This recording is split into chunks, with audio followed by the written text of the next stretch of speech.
Hi everybody, today's Thursday, November 19th, and today you're going to collect your data for the rocket experiment that you designed yesterday, Wednesday, November 18th. I was expecting class to be synchronous today, but I was told it has to be asynchronous, so here's your asynchronous lesson. You're going to need your notebook, your rocket, and your data table to collect your data.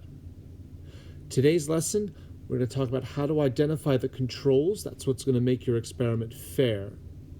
How to collect your data, including how to use your arms to measure angles. And finally, you're going to write a claim based on your data.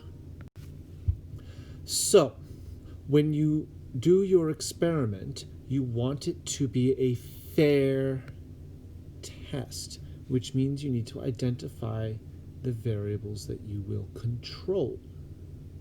Your control variables are all the things that could affect the flight of your rocket and that you're going to keep constant, the same, with no change at all.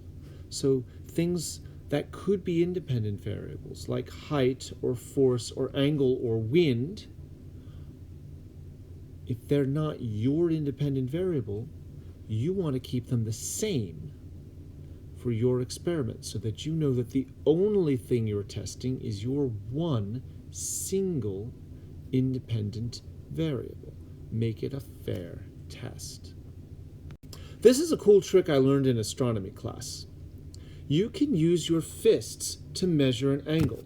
If you hold one arm straight in front of you so that it is flat at a 0-degree angle, it's parallel to the ground, and you point your other arm straight up above, you're going to make a right angle. That's 90 degrees. So that's an angle between your arms of 90 degrees. A degree is just a way to break up the distance between two lines that are connecting. That's what an angle is. So an angle measures the space in here, and 90 degrees are the units that we break this into. So we could also break it into fists. And when I measure my fists, starting from here at 0, I can go 1, 2, 3, 4, 5, 6, 7, 8, 9 fists, and I'm straight over my head again. And so when I break this space into these 9 fists, each fist turns out to be worth 10 degrees. So if I want to do a 40-degree launch, I can start at 0 and go 1, 2, 3, 4, and I have 40 degrees, and I can launch my rocket on 40 degrees. Isn't that cool? This way, you can be really precise, or at least more precise than a guess, when you use angle as your independent variable. This data table is the most important part of designing your experiment. You're going to use your control variables up here. That's what you're keeping the same. Identify your specific independent variable, like force or angle or starting height. Identify your specific dependent variable, like distance or time. And then you are going to write in your specific levels. That's how you're changing that independent variable. If it's angle, you might do 10 degrees, 30 degrees, 60 degrees, 80 degrees. If it's starting height, you might start 10 centimeters off the ground, or 60 centimeters off the ground, or 120 centimeters off the ground. Whatever you choose, whatever makes sense for you. For force, it's going to be a lot less precise. It might be a small puff, a medium puff, and a large puff. And again, it will be different for each person because you are choosing yourself what your levels are going to be. Make sure you do many trials.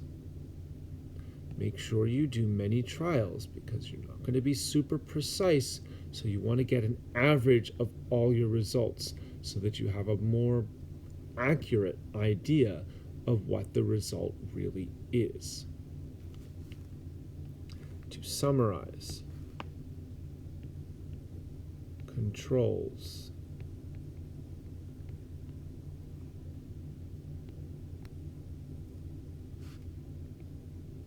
name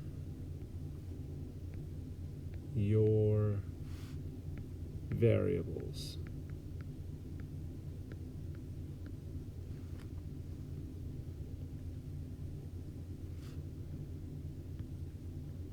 Be specific. One of your classmates should be able to recreate your experiment by looking at your data table and seeing what your controls were and what your different levels of your specific variables are. Have a good time with your experiment and have fun collecting your data. So finally, here's the assignment. You're doing your experiment. You're launching your rocket. Remember to point it at a wall or the ceiling, away from anything that's alive. And you're filling out your data table. You're going to upload your data table and make sure you identify your controls, your independent variable, and your dependent variable. And look at your data. See if you can find a pattern that you can turn into a claim to help answer your question. As the mass increases, the distance, what does it do? As the angle gets closer to 40 degrees, what happens? As the angle gets bigger than 40 degrees, maybe there's a change. Write down the patterns that you notice. So again, you're doing your experiment, you're writing your data on your data table, and you're writing a preliminary claim. Have fun. And remember, office hours are at 8:30 in the morning when you would ordinarily be scheduled for class in the morning. Bye-bye.